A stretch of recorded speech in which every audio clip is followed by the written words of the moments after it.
the Nerd Tube, and it's time to do some spoiler talk on Spider-Man Across the Spider-Verse. I'm here with Miguel 2099, as well as the Spider Git. I am Zam, your host today, and we've all seen the movie. Full spoilers ahead. So before we start, maybe talking about certain scenes that we like and all that. We're not doing a play-by-play, of course, but anything we want to talk about from the film that we dislike, like whatever it may be, we'll go on to that. But let's just ask overall opinion. First of all, you, Miguel 2099. What do you think? I thought it was easily one of the best films of this year. I mean, this year hasn't really been that great for films, and I thought easily it's been one of the best of them. I thought it was well told. It was probably one of the best Spider-Man films. I'm not sure whereabouts in the party of the Spider-Man films it ranks. It's probably like, for me personally, it's number 3 behind No Way Home and 2, but it's still a really, really, really good film. And it's like, it was just like every little bit of Sorry, it. Gary. When you say 2, you mean the Tobey Maguire number 2? Yeah. So Okay. that's still sorry. Yeah, sorry. Okay. Spider-Man, yeah, Spider-Man 2. Sure. But it was just well written. It was just well paced, and the thing is that I thought it could have an issue of we could get lost, but it wasn't. It was so laser focused on character development, but character development that made sense and actually kind of gave us sort of like backgrounds, and plus the people who were apart from the main villain, everyone had logical reasons for doing what they were doing, and it made sense, and that's something that I think is really missing from today's films, really. Fair enough. Ginger? Oh, too many black people. I hated it. Yeah. So, no, I mean, come on, man. This film. There was like when I watched the first trailer and then saw a few snippets, and then I just kind of stopped watching all the stuff they were churning out. Just I didn't want anything more spoiled for me. But when I saw the first trailer, I thought, oh, here we go. We're gonna get a soulless, bloated sequel that's just gonna cram in as much stuff as possible. And oh my god, this film just surpassed my expectations. I mean, I loved the first one, and this one just took it to a whole new level, which is a rarity with sequels, and that. Well, not really a rarity among Spider-Man sequels, except for the Andrew Garfield ones. With Tobey Maguire, I wasn't a fan of it, but a lot of people loved it, and it surpassed like the first one for them. And again with Spider-Man Far From Home, surpassed the first one, and again we have this one that just it surpasses all of them, because for me, I think this is top of my list for best Spider-Man film. I just loved it. Again, I go with what Gary said. Like, the character development was spectacular. It's a really long film, which is rare for animation as well.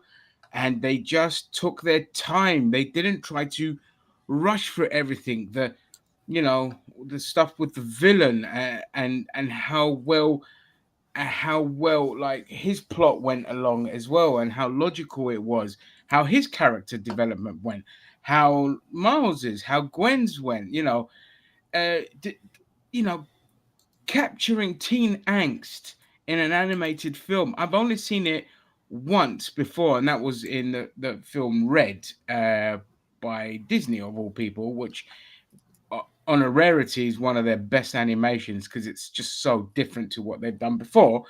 This one does that, but it also captures parental angst really, really well on all sides of the spectrum. And then all the stuff with all the different Spider-Man was brilliant. And then, you get that twist that comes in right when you think, oh, they're going after one guy, then it branches off into another thing. And the animation style just blew my nuts away again. Just the different styles all melded into one. Like, the amount of work that went into it. And what I forgot to mention in my non-spoiler review was the soundtrack was out of this world. Again, changing from universe to universe. So I love it. I've seen it. I watched it obviously the normal way first, but I actually went to the cinema today and watched it, and yeah, perfection. Nothing's going to top this film this year. Zam, what did you think? I have to say this is probably the best Spider-Man film I've ever seen. Um, it really is. It's honestly that good. I was mesmerized by how good it was, and just like the very beginning of the film, which was pure Gwen Stacy, and it was the epilogue of the movie, which went on for about a good 20 minutes. Mm-hmm. It was really engrossing. I loved it. It made me want to see more of Gwen Stacy, the way she was portrayed, and in this universe, and Peter Parker being the Lizard, and all of that, and all the different characters, and they made Vulture into a powerhouse at the very beginning as well. Like, wow, who would have thought from joke characters of being super strong? There's some really amazing moments. The art style was blowing me away. Like it felt like it was being painted as it was happening. It was Yeah. it was incredible. To really identify all these different universes. It really was art, like a work of art, and that pun intended, because it was just so amazingly done. Not everything about this film was perfect, and I will get on to some of those things in a bit, but it was way, way, way more better than it wasn't, and it's just wow. I was just like, by the time it was over, I was like, I want more.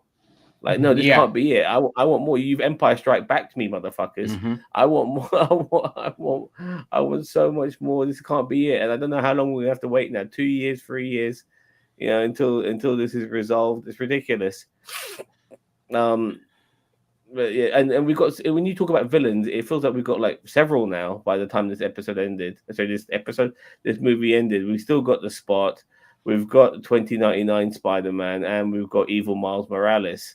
So it's gonna be interesting to see how all of these culminate. In the next movie. I actually didn't like the original Spider-Man film as much. I did appreciate it, but I thought it ended really poorly. The first one, I did not like the look of Kingpin. He looked awful. I You know, didn't like his look either, to be honest, yeah. but I did love the film.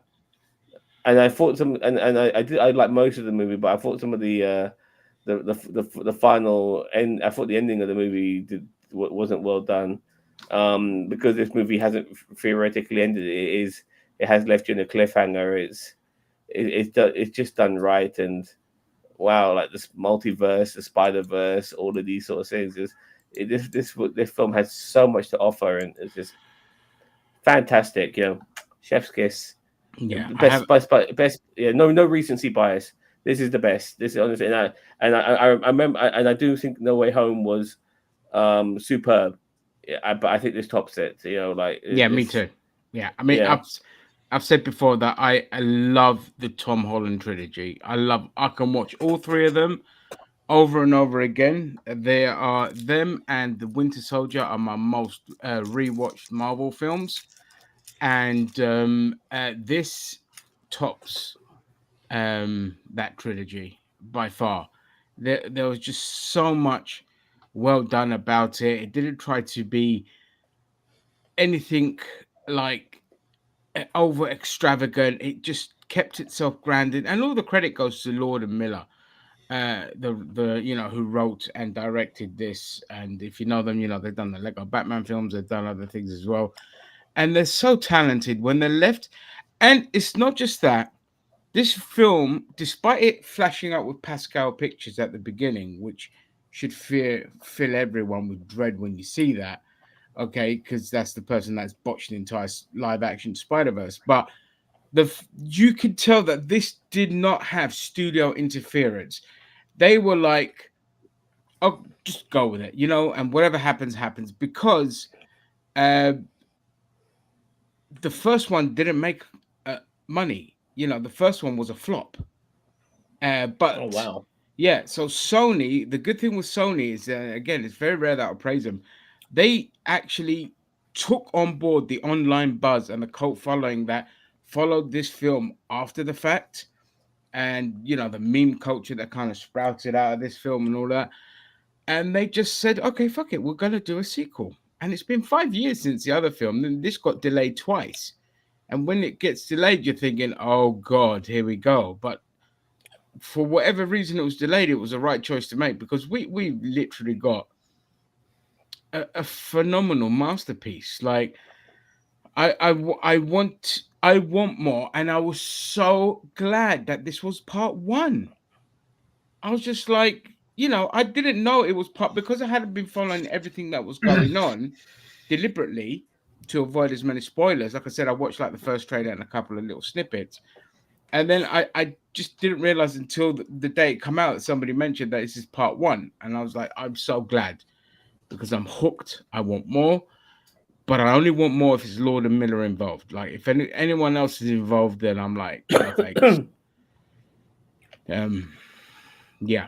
So credit to them, and it's making bank. It's already made $208 million dollars worldwide, and it's only Sunday, and it's already surpassed Guardians of the Galaxy 3, and it depending on the second week, it could go over 1 billion. Good Which, on it. eh? Good on it. Yeah, it deserves it. And this is just this one collective, apart from a couple of morons, the collective came together and just loves it for what it is, like the audience score, the critic score, and all of that. And it's always a testament to no matter what you have in the film that might trigger some idiots, if the film is unmissably good and well written, you're gonna get the majority of people on board, no matter what. And this is just because the first one was so good, everyone was looking forward to this one and to surpass expectations. Like when I clicked on the Rotten Tomatoes and saw that score, I was just like, holy crap. Because I kept myself in the dark until that moment. And then it was just like, I'm so happy for this. And I hope that it long continues, but they don't go too crazy with spin-offs and all this kind of stuff. If they do, it needs to be Lord and Miller executive producing this, because you know what my issues are with producers. But if they're overseeing it, and because this does so well, why not hand over the reins of the Spider-Verse to Lord and Miller to look after even the live action stuff? It's worth a try because everything else they're churning out is just garbage. Anyway, I've rambled. I'm sorry. So, basically, the premises of this, and it kind of came, I really kind of came to understand this, was the fact that Miles Morales is an anomaly. He is not supposed to be a Spider-Man. Various other people can be, obviously Peter Parker mainly, but there is no other version of Miles Morales in the Spider-Verse. He is the only one. He in the spider that bit him comes from a universe where that spider won't bite Peter Parker in that universe, so that universe doesn't have a Spider-Man, and so it's created some sort of like dimensional rift, so to speak. I mean, I mean, this information does come a lot later in the film for us to understand, and apparently, all the Spider-Men have to go through a particular sort of path of losing a captain or an authority figure in their lives. Father You know, figure. they need to, yeah, I need to go through I need to go through tragedy, so to speak, Yeah. and not also so Miles being this anomaly, and on top of that, stopping this particular person from dying who was supposed to die has made things even worse. Then there's the character of the Spot, who initially comes across as a joke character, but grows in this film as well to become a serious menace. You know, on top of that, and then Well, this Miles is the obviously yeah, sorry. sorry. So I'll jump in on that. So what I mean, this is one of the things they got really right is they started Spot off as a joke villain, and because of him being taunted by like Miles Morales or all of that, it just drives him to kind of be like, okay, let's see what my powers could do. Holy shit, I could do this. Holy shit, I could do that. And then his story progression, and although it's not center point, it's kind of happening a little bit in the background. It's still fantastic, and it was funny as hell as well. But then as it just goes on and on, that drive to become, not a joke, to the point where he succeeds in merging with that interdimensional thingy that they use and all of that. But you don't get the final showdown with the villain. They leave it. And that, I love that so much, because it's just like, because when you're looking at the time, you're thinking, oh, fuck me, is it just going to be like a 10-minute thing and it's over with all the Spider-Man fighting like mega super uber spot? But no, it's just like, now let's ready to fucking rock and roll. And then you have that was a genius moment where, you think the film, okay, it's progressing nicely. And then Miguel hits him with that, you're an anomaly. You were bitten by a spider that doesn't belong in that universe, that was brought over by the fucking Spot. It just elevated, it just put this film on a pedestal that no other film, in terms of that kind of plot, taking a branch, could just compare with. Because you're just like, holy shit, what's going to happen with Miles? Because he then can't exist, and Gwen knows about this, so there's that conflict as well. She was in on what was meant to happen to him and what was going on in the background, so that conflict in that friendship is there as well. And there's so many layers to this film that you can't believe that this is supposed to be geared towards a younger audience. And I say younger, it's geared towards like the teenage market and all of that, but they knew like adults were going to watch this. So the amount of different levels you have, like even with Miguel, like Spider-Man 2099, being conflicted about what he has to do as well. And then that every Spider-Man must go through a similar tragedy of losing a father figure. Which is ironic, because in the Ultimate Universe, Miles loses his mother, not his father. But I do like the kind of plot twist that they've put in this, that they must follow the event. And with Spider-Man India, they disrupted that event. And so do they have to correct that? Do they have to kill him? Do they, there are so many things left open. And it's, and we're sitting here with like 17 minutes. We haven't even talked about all the different Spider-Men that they added. This is how good the bloody so many plot was. threads, many stories. Gwen Stacy's story herself was like, there was a lot in there. Regarding her dad thinking that she killed Peter Parker and all of that. Sorry, Gary, please. Go, Gary. Say something. No. You guys were talking about something. Sorry, I don't want to interject. But I thought the way it started was really strong. Like, for example, the fact it was, because I thought that it was, considering how good, because I actually watched Into the Spider-Verse yesterday to remind myself how good that was, and how looked into the single plot of Miles' story, but like when Peter Parker were kind of had redemption arcs. But this one was all about the fact that he's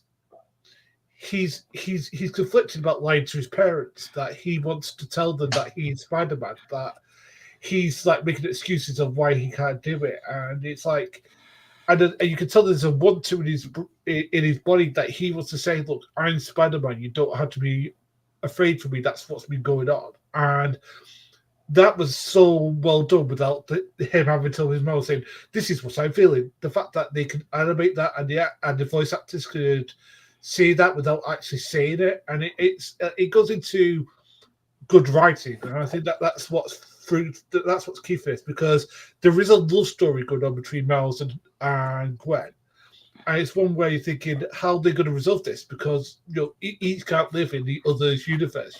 How are they going to tackle this love story? Because the thing is, we're all invested in it. Because the thing is that when she tells him that like all the love stories between Gwen Stacy and Peter Parker, and Spider-Man end badly, you can see that he loses his nerve to kind of tell her how he feels, and like and you can tell that he's in love with her. I think the only person who kind of addresses it is the Indian character. And it's just it's the just spider like, thing. yeah, as I said, like The thing is that even though I respect what you two are saying, again, No Way Home is a very high bar for me. The fact that this gets close to it is a credit to how good it is. I mean, the other thing that I would say is really good about this is the fact that it is that Miguel's not really a villainous character. No, that's the thing. He's trying to do what he thinks is best, because like he tried to do what Miles is doing. It's like he tried to live in this other Miguel's family. He wanted a family. Yeah. He wanted to be loved, because he's a monster. Because the thing is that we don't really see kind of like an image of him kind of turned into this sort of like vampiric sort of like Morbius, the living vampire-esque, like villain. And your creature where he's about to eat somebody's face. I can't remember whose face it is about. He's about to eat. I can't remember exactly. I can't remember. Was it vultures? Yeah, I think it might be. Yeah, it was vultures. Yeah. So I mean, and the thing is that that's a really strong story as well. And that's the thing that I thought was to the credit, is that it has 4 or 5 plots, but none of them are in the way of each other. The plots are Miles' relationship with his parents, so well his relationship with Gwen, his relationship with Spider-Man and the Spot, the relationship that he has to the Spider-Verse in general, because I don't think he is a mistake, but we'll get into that in a minute.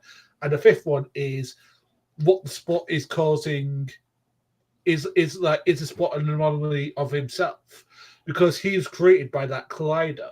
So is he anomaly creating these whole canon events himself? Like, is he like sort of like I'm trying to find the way of saying it, like the plot hole, if you want to use like it. Yeah, like, and is he the thing that's causing these events? So the fact that they have all these 5 different plots and none of them feel they're lost, they're all integral parts that you're actually invested in, is to this film's credit. Well, fucking well said, Gary. Seriously. Like, yeah. Okay, let's maybe talk about some of the Spider people that we saw. I thought a great addition was, again, linked to the Tom Holland trilogy, which was seeing Donald Glover as the Prowler. Oh, that was a great cameo. Yeah, absolutely brilliant cameo. And, just mixing live action.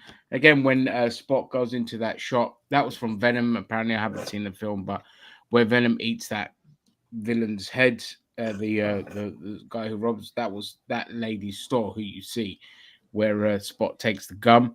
But seeing, Donald Glover as Prowler, it's nice. It'll be good to see him as a kind of villain in Spider-Man 4, or one of the villains, and see if we get, because obviously there's talks now of doing a Miles Morales live action, which I don't see the point, really, if I'm being honest, because you're not going to get anything as good as this. But seeing him in there within the MCU is arguably the way to go. He won't be in the MCU though. Sony would want him separate. That they wouldn't want him in the MCU. Well, right now Sony have to thank their lucky stars for the MCU to make Spider-Man as good as he has been. Yeah, recently. I mean, they wouldn't have made him as good as they are, no matter what people say about Sony were in charge of the production, all this kind of shit. It's like, yeah, but fucking Disney or Marvel had the oversight, and you could tell it has the Disney-isms in there, which it works when it's younger characters. It really works well. So I'm not interested in seeing a Miles Morales live action film, but I do want to see Donald Glover as the Prowler in a Spider-Man film. And they've very cheekily blended in some of their characters into other movies, like they put Michael Keaton Vulture in Morbius and stuff like that, in a cameo, trying to make Morbius seem like it's part of the MCU when it isn't. Because Sony are cheeky cunts like that, So they know what they're doing. I mean, if they can make, if they can make it, it'll be much more bankable for them to have Miles Morales as part of the MCU, maybe even the Young Avengers, if that ever happens. I mean, so Champions, which was what he was. I mean, the thing is that, we spent quite a lot of time with Miles and Gwen in this, and then when it kicks off, it proper kicks off. Like when he's going to the instead of Manhattan, it's Mumbai, Manhattan or He something goes. like that. He goes to Mumbai. He goes to like a. At first, I thought he might have been England, but that one No, scene looked it like was it was Tower Manhattan, Bridge. but Indian version of Manhattan.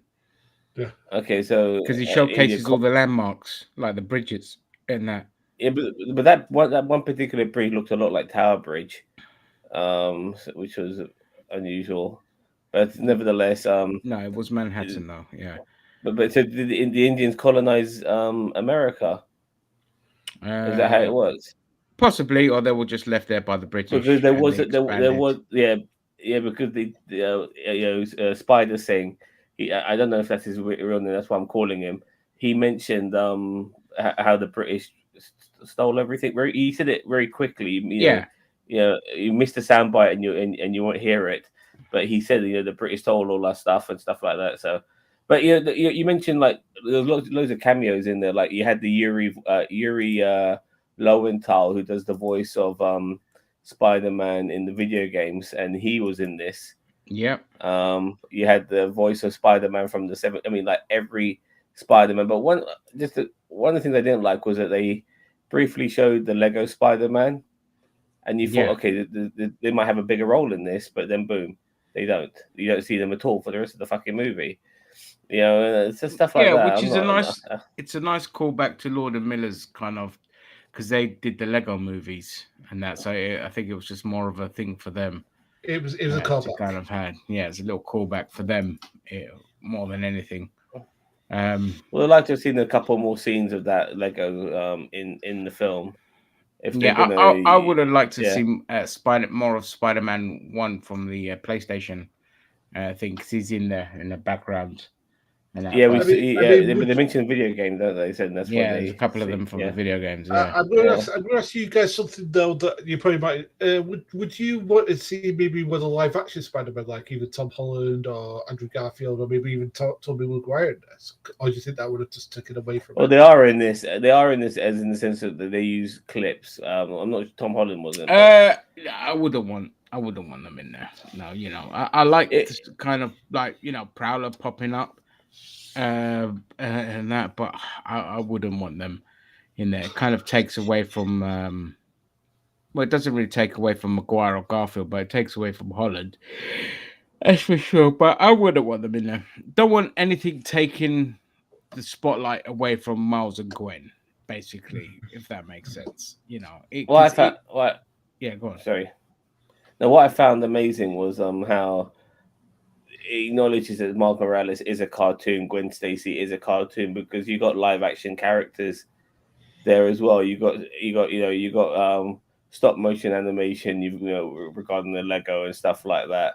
It really showed like the variety Yeah, you've also had of like virtual reality Spider Woman. What I mean as yeah, well.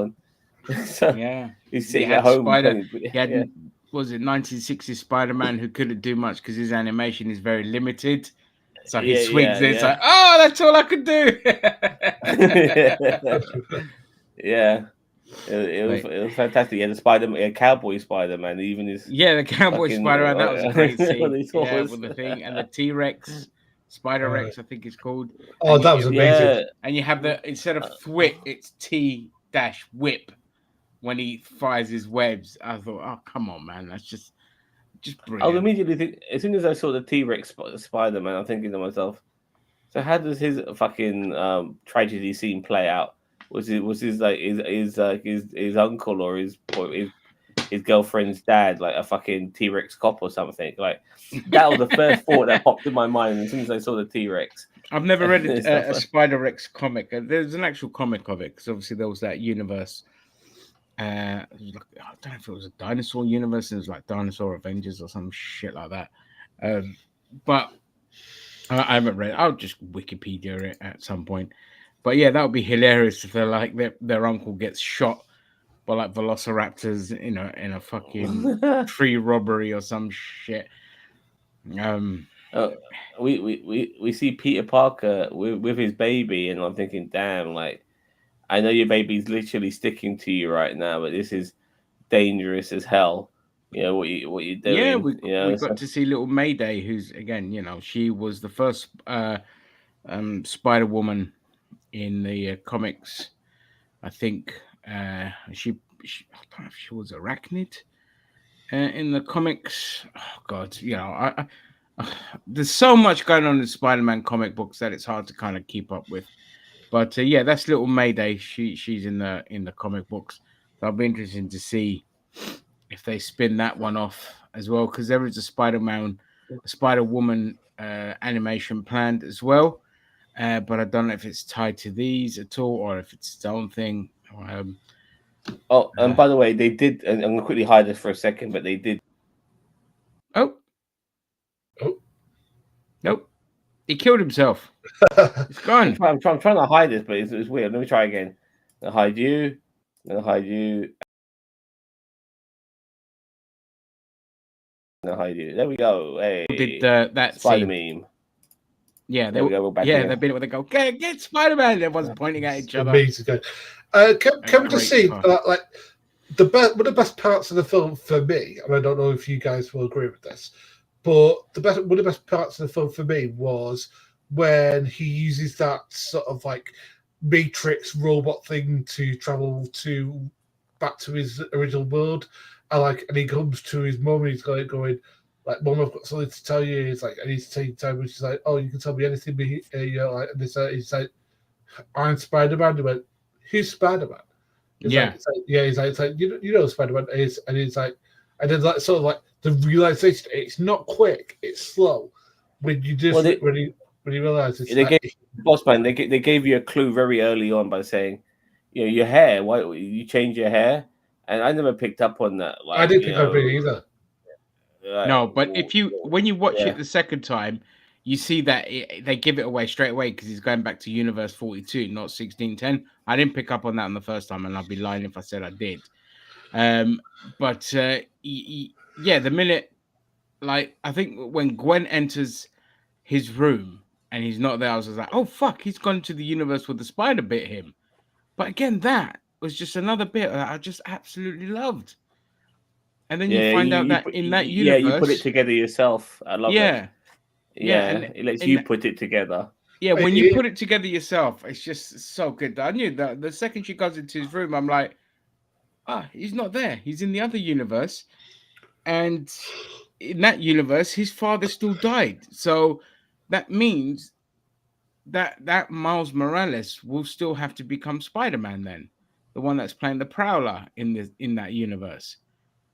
Because he's already suffered the loss of his father. But I mean, he was obviously meant to be the Spider-Man in that was the Miles Morales that was meant to be, because he's obviously lost his father and all. Actually, let me backtrack a little bit, because he's still lost his father without being bitten by the spider, because obviously the spider got sucked into this Miles's universe. So is he going to work towards trying to get that Miles Morales bit by a spider or not? That Miles Morales seems to have gone off on the wrong path, so to speak, and has been siding with his uncle. And on top of that, even though it didn't really show you much, it looked like New York had turned to shit. Because it hasn't got like the 42 universe, because there's no Spider-Man to protect it. Yeah, he looked like he was on fire. Yeah, it looked You're right like there, Gary. But... So we're trying to break in. Get your baseball bat, mate. But from what I've heard, New York has many superheroes. I mean, Stephen Strange had a name drop. Yep. And obviously there's Matt Murdock as well. That was more tied to kind of Tom Holland's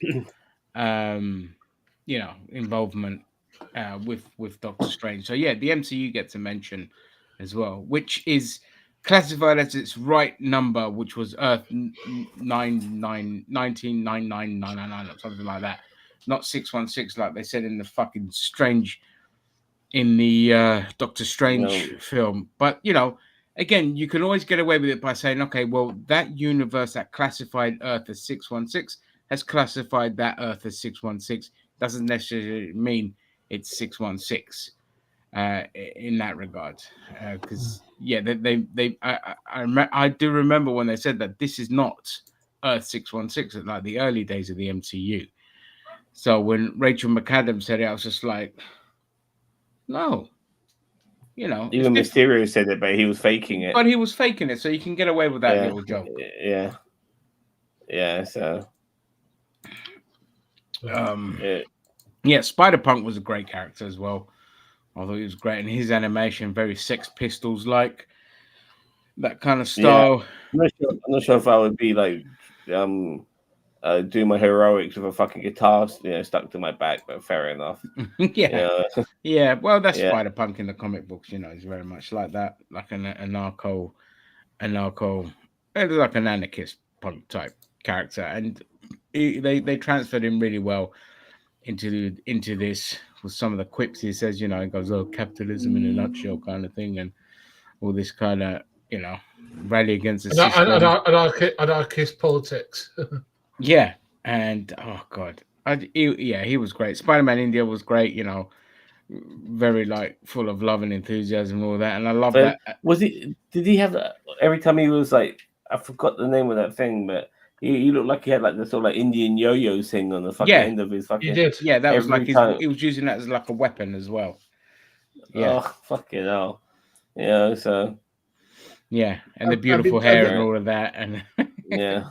I mean, the thing is that the attention to detail in this film is amazing, because the thing is that I had to say I was concerned that things would get lost, but they weren't. It was just super focused, which is just the fact that it can be super focused in a more expanded universe is just great.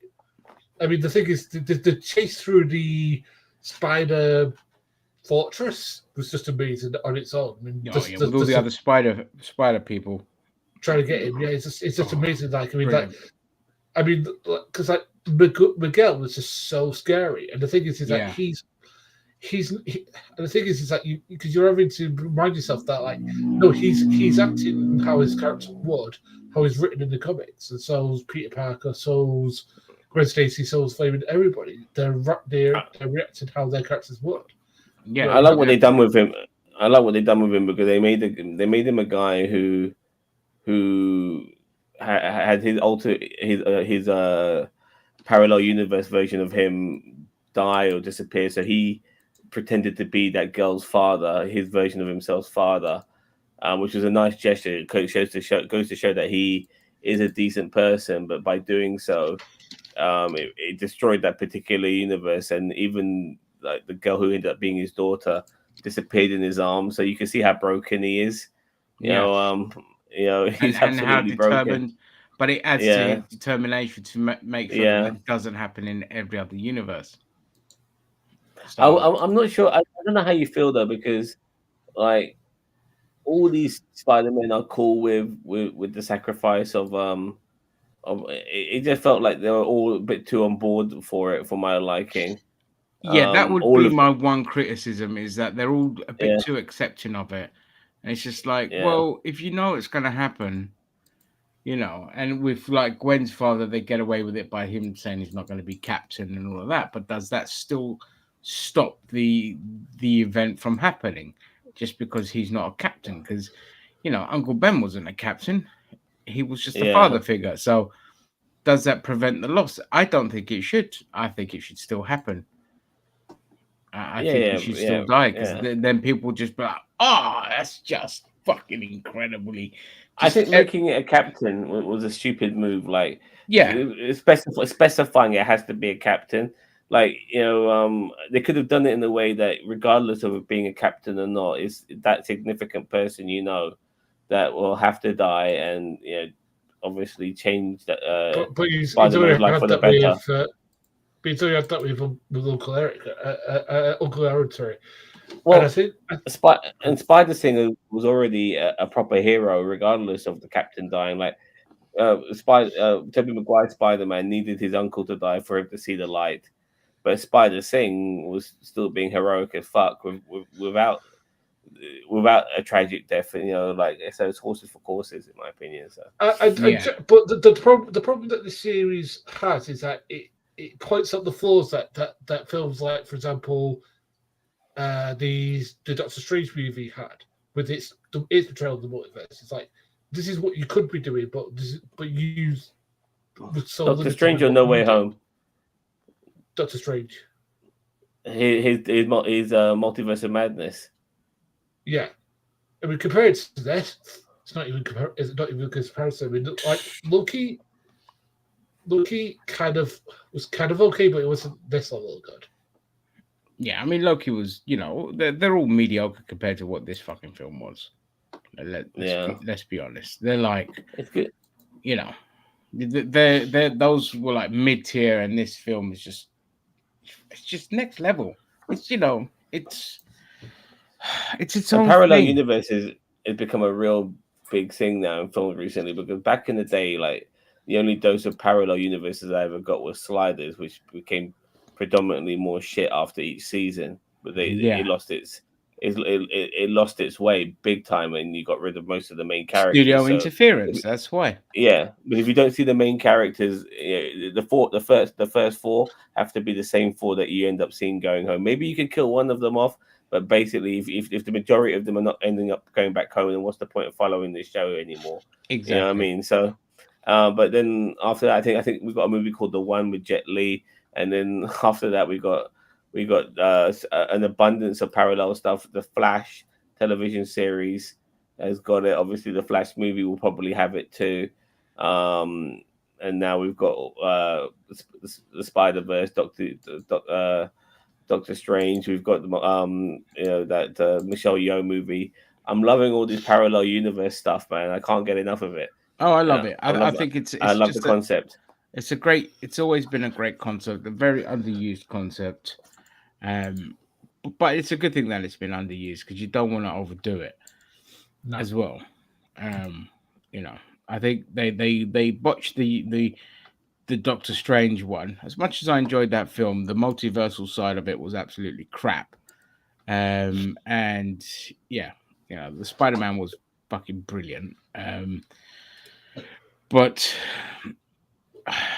yeah, I mean, with this one, it's just next level, and I just cannot wait to see what they do next. I'm just really everyone's going to be invested with this. When is the next movie? But everyone's going to be clamoring now.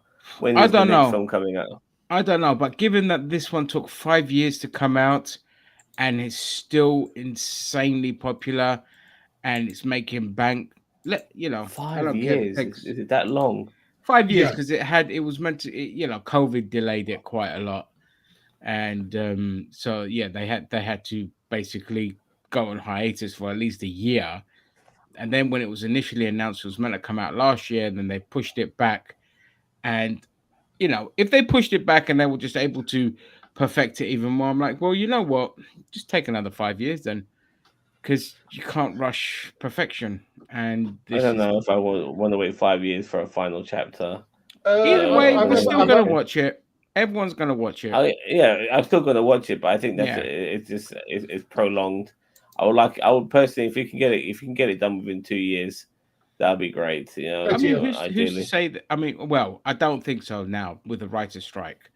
I don't think so, unless they've already shot animated parts of it already and all of that, and written it already.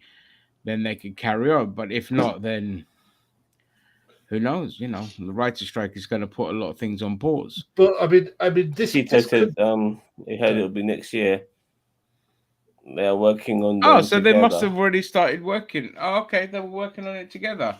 Hence the long delay. That's fantastic, then. Yeah, I mean, good on what you said before, Paddy. I think that if this does really, really well, and it makes the kind of money we hope it's going to make, it could be the kind of like. Okay, hang on, Gary. 1 second. If Cheeto's in the comments now, I don't know if he's seen it, so we'll avoid spoiler talk now. Okay. If he's just joined us, so yeah, go on, carry on. I was just going to say, well, I think you were saying before that it should be. They could be given the keys to the kingdom in regards to Spider-Man. If that happens, I'm all for it. Keep spoiling it, boys. Oh, he's good. Have you seen it, Cheeto? He hasn't seen it, but Well, we ain't got much else to talk about in terms of spoilers, anyway. Sorry, what were you saying, Gary? Sorry, mate. I said that what you were saying before about could the guys who made this be given the keys to the Spider-Man's kingdom? Basically, could they be like in charge of the live action stuff? Yeah, they bloody well should do. As long as they don't go as comedic in the live action stuff, then they should be given the keys to the kingdom. But I think there's enough serious stuff in this that shows that they wouldn't necessarily. They got the balance right, but this is what like you don't. Yeah, it's not like the MCU where they're cracking like jokes and it's just like cringe out of date shit. You know, they're yeah, very funny jokes. But when they're serious, they're serious. They don't break it with comedic stuff. You know, they just it's just fucking so nice to see mature writing, and this is done by people that yep, you know outclass the people that are supposed to be better writers like your Guns and your YTTs and all this kind of stuff, who have made incredible products prior to their ego going out of hand. But then these guys are just, when you give them full control and they can create this shit, I'm like, you know what? Fuck Pascal. These guys are taking over the Spider Verse. It's yeah. Fuck Pedro Pascal. yeah, fuck Pedro Pascal. I'm Yeah, only joking. fuck that guy. I want to also add, Ginger, that when and same with you, Gary, as well. When we were younger, like the kids' content we had was actually very mature. Yeah, It really was, and I think especially we the shouldn't British stuff. yeah, and we shouldn't Especially the British underestimate. stuff. We shouldn't under. I mean, but there's a whole bunch of films that were like which were dark, but were made for kids. Like one of my, I'm not sure if this is for you, Ginger, but for me, one of my all-time favorite films as a child was Never-Ending Story. There was The Return Yeah. to Oz and stuff Oh like my that. god, I love the Return to Oz so much. Return to Oz is one of the most Crystal, fucked up films ever made. Yeah, that's why I dark, love yeah, it. Dark Crystal and stuff like that. These were all kids films. Watership Down. Yeah, Watership Down, and they were all dark as hell, and I loved it. I mean, I'm sure there's a few more which escapes my mind at the moment, It but I was think they also respected the kids who were watching it because they didn't yeah. treat them like kids, and I think we shouldn't underestimate kids. We were kids It's not ourselves. the Don't kids. It's nothing. underestimate kids. Listen, mate. It is Yeah, nothing to do with the kids. It's the parents' fault. They're the ones complaining at the same fucking parents that grew up on all the shit that we grew up with are now saying that that stuff is inappropriate for their children. And I'm like, you massive hypocrite. Okay, your yeah. boomer parents let you watch whatever it was you wanted to watch, pretty much, and you're turning around saying to your kids, "This is inappropriate." I have that same conflict with my sister-in-law. I'm just like, just because you lived a sheltered life, me and my brother grew up on Predator, RoboCop, Terminator, and all this kind of Even shit. the Star Wars films were had adult orientated Yeah, at moments into them, like people getting decapitated, mass genocide, limbs being lost. These are not necessarily things you would think for kids, but no, they and were those made had for a kids universal regardless. rating. Those had a U rating. Yeah, Films that yeah. had limbs getting chopped off, people getting murdered, choked to death. The Incredible Hulk, this guy like going mad and fucking that used to scare me as a kid. I used to be scared of the Me Hulk, too. Incredible Hulk as a kid, Lou Ferrigno and stuff. But it's just brilliant. I love it. Like Yeah. I mean, yeah, I'm just gonna say, well, I mean, the thing is that already there is massive hype with the Flash. I've got to say, like, it has a very high bar to reach if it's going to compete with this film in any way, I shape, or put him form. in. The Flash will make Yeah, money. Look, the Flash is going to make money. It's not going to make this kind of money, I don't think. But I oh, think sorry, I it'll. didn't mean to press that. I think No, I it mean, will be. quality. I mean, that's what I'm talking Uh, about. say that again. I'm talking about quality wise. I'm talking about if it No, is. it's not. It doesn't like look from the trailers. It looks fucking just another Generic. cut and paste generic DC film for me. Well, so All did right. this at one point, didn't it? Though What's that? you said that so did Spider-Man, as far as you were concerned. Which Spider-Man? This film, this one we're reviewing, you mentioned that it looked. No. I thought that this was going to be bloated and Okay, just fair enough. soulless, and they're just going to throw everything at the window and all of that. And that was the fear, but thankfully, it I was 100% wrong on that. I hope I'm wrong with the Flash, and you get like a really good. Like the buzz around it is really good. It's not going to be as good as Into the Spider This. Verse, Across the Spider Verse, but it's going to make bank though, and that's all that matters for them at the end. You know, if you look at Aquaman was a big pile of shit, but that made fucking nearly $1 billion. So you know, And with uh, this movie as well, like you knew you were onto something special very early on. Like you thought, I'm gonna have a good time with this. Very early on whilst watching it, and that's always a good sign to know that you're gonna be enjoying yourself.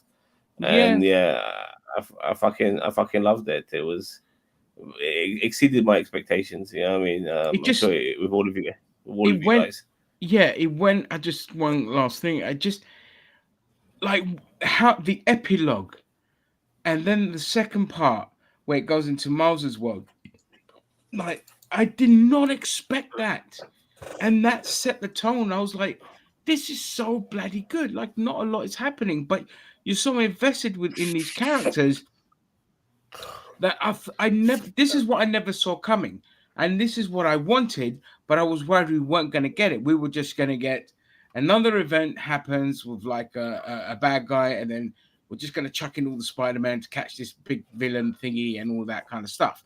But the fact that we didn't, we got very grounded, and then we got all the epic shit, and then the branching off of different plots that happen along with it, and you just like not only were my fears just you know put to one side, I just sat there in awe of this film. I'm just in awe, and this is what happens when you let the artist be the artists.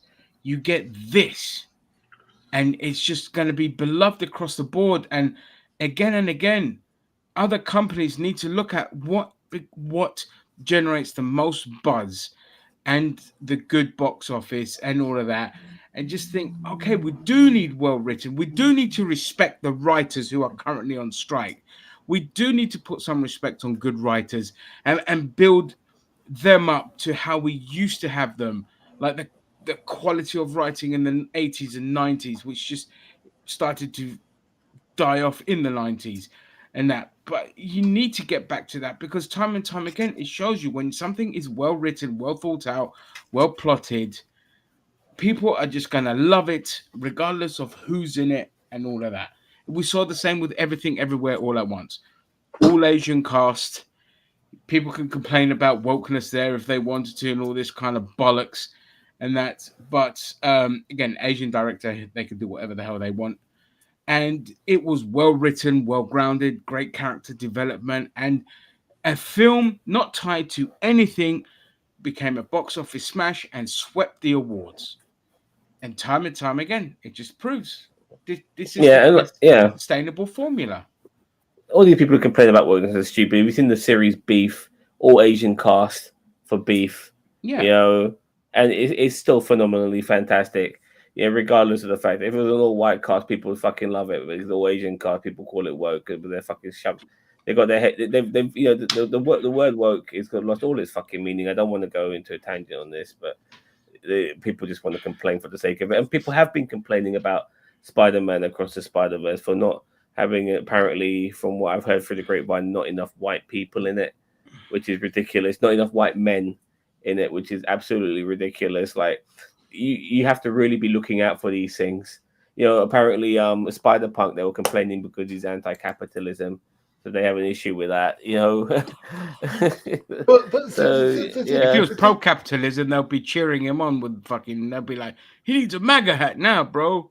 yeah, but they still made him Fucking work because he's black. You know, yeah, yeah, the but black punks, you know, and all that sort of shit. but it's not a woke film. That's the thing. That's the thing that it's a film about telling stories featuring minorities. Minorities exist. Just deal with it. God, it's not hard. yeah. I mean, Yeah, if you want look, to argue Spider Woman, but it's a Spider Woman from a universe. We saw we saw other Spider Women Spider in there Women. and all all this kind of stuff. But Well, there's no that argument to be made. You still got like the fucking when you main had that Peter Parker. that black Spider Woman on the motorbike who was pregnant, people were complaining about that, saying that was Oh, for woke. fuck's sake! But she is. What I found out is that that character is pregnant in the comics. You Yeah, know, so then what? Like you said, and personally, I'm of the ilk that just because something's in the comic doesn't mean it's going to necessarily translate well on screen. You know, that Batman, the last laugh, or whatever it was called, with the Joker scene where he's laughing with Joker at the end of it after he's already paralyzed fucking Barbara Gordon. yeah, That didn't work for. They might have worked in the comics, but it didn't work on the screen. So I'm not part of that ilk. You know what I mean? Just because it's on the comic doesn't mean it's going to work on the screen. But if these are the same people though who complain about stuff being woke and they're not following what's happening in the comics, and when they do, they still have an issue with it, then they stand for nothing. You yeah. know They what I don't mean? stand for So anything. They just want clicks, outrage clicks, and all that. yeah. These people are like, Kotaku for Hollywood. You go to Yeah. Kotaku and they just make up No, a bunch of crap just to no. get clicks. But Gene, when I was watching this, and they go to have Spider-Man in India or whatever, and I'm thinking to myself, right now, all these fandom menace motherfuckers must be losing their shit. You know what I mean? Indian Spider Man? These motherfuckers are supposed to sell me fucking knickknacks and nerds in their corner shops with a slushy. And now they're fucking. How dare they make these motherfuckers Spider Man? It must have been infuriating to see that and Yeah, try to not make them. And also at the same time, try to force themselves not to like it because it was so well done. they love it. Yeah. They fucking loved it. Yeah. They're gonna buy the Blu-ray and everything, and all the Marvel Legend toys that go along with it. They're gonna buy it all, mate, Uh, and they're still gonna pretend that they hate it. They're okay, probably question. sitting there Yeah. Yeah. beating the meat of a Miguel. Okay, who would? All right, what was your favorite part of the film? I know that's going to be like a very loaded question because I mean I'm doing it myself. Like I'm between the Careful with the relationship. spoilers. I know Cheeto said he's all right with Oh, it, but I don't want to spoil things for him. But you okay, can, yeah, do it in a roundabout way. all right. The relationship between Miles and his parents. That's number one, and the love story. You That got to expand on that. You can't say what's your favorite scene and say the relationship with the parents. I mean, no, that's no. I say storyline. I said That's storyline. enough. That says enough because we've already talked about it previously about the thing. I said storyline. Yeah, for me, it's okay. the no. Go on, Zam. You go. I'll go last. I actually have to think about this. Oh, I would dip. Yeah, probably. go away, Cheeto, so we can spoil away. I think there was a lot of good moments. I would actually say probably the beginning of the movie was probably my favorite part because it could have solely been about Gwen, and I would have been happy without a single bit of Miles Morales, to tell you the truth. But I had no problem with Miles Morales being in there. But she like it was the best Gwen Stacy portrayal I've ever seen. You know, it really was, and she felt like she harbored the spirit of a Spider-Man, Spider-Woman character. You know, with the quips and the jokes and just all of that. It was brilliant. I loved it. You know, and also having the responsibility of trying to balance a normal life, and her dad obviously being a cop and all of that, trying to figure out who Spider Woman is, not knowing it's his own fucking daughter. It was great stuff. I mean, all of that was brilliant, and it was done so well and enclosed within 20 minutes. You know, it was brilliant. I mean, for a rarity here, but I'll say pretty much the whole bloody film was my favorite part of this film. However, I'm with Zam. I just love the beginning, but both the Gwen bit and the Miles bit, and you get to like an hour in, and you're so engrossed in just the characters and their relationship.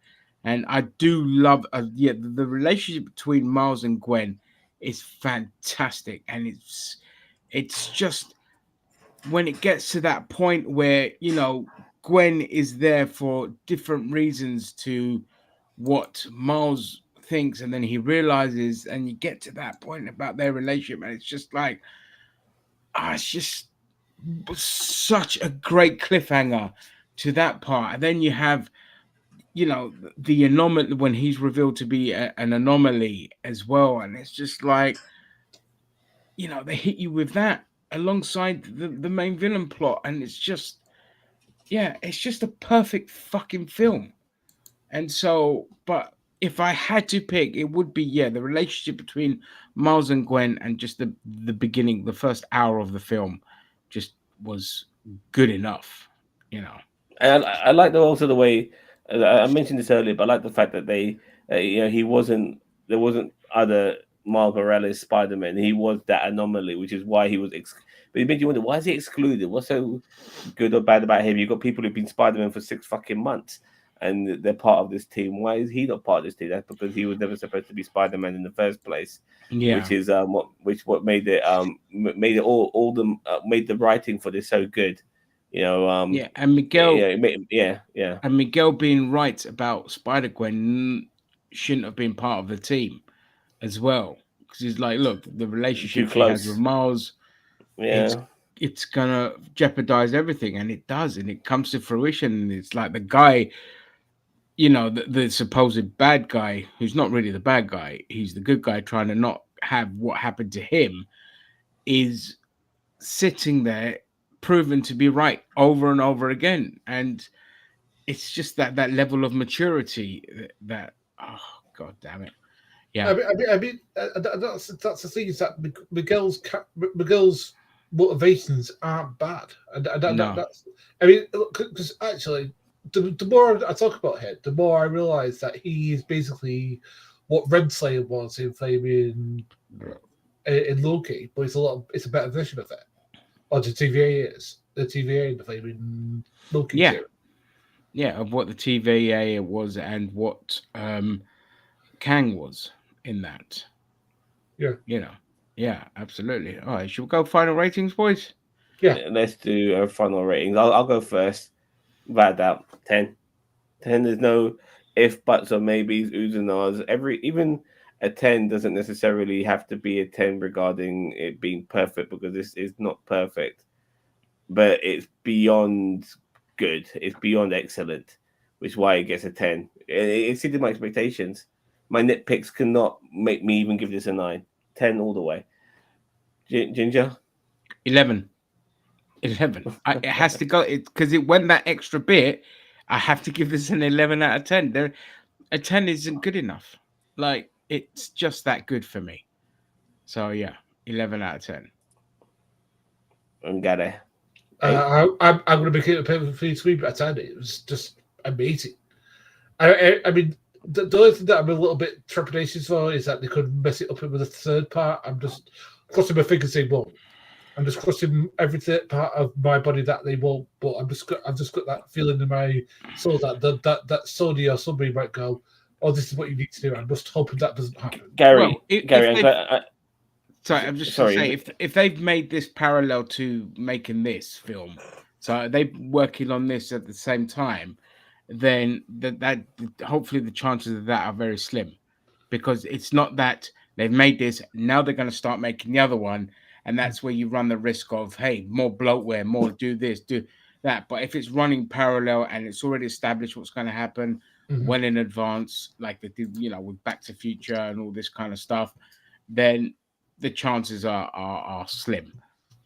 Well, at the end of this movie, we did get like the team up. So we got characters that were in the original Spider-Man Spider-Verse film, the first one, coming back by the end of this movie. We'll see how that pans out. I would love to see Madam Web in the third movie, if they can make that plausible as well. Maybe if they could throw that in somehow and make it work, that would be really cool too. Because it was the one thing this film was full of, and no one's complaining about this, but people usually complain about this, is fucking Easter eggs.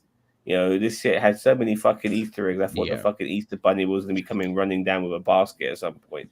What I mean? It was full of fucking fan service, full of it, and it didn't derail this movie whatsoever. Because it didn't rely on the fan service. It didn't rely for you to pause and get that oh wow moment. It's just like, this is happening in the background, but it's not disrupting the main plots. And that's how you do fan service. That's how you do your Easter eggs. Right. All right. Well, Okay. everyone out there in YouTube land, let us know what you think of this movie. Leave a comment below. Join us here on NerdTube for future stuff, where there's always something to talk about. And don't forget to like, share, subscribe to NerdTube as well. Take care, everyone. Thank you, fellas. Bye-bye. Cheers, mate.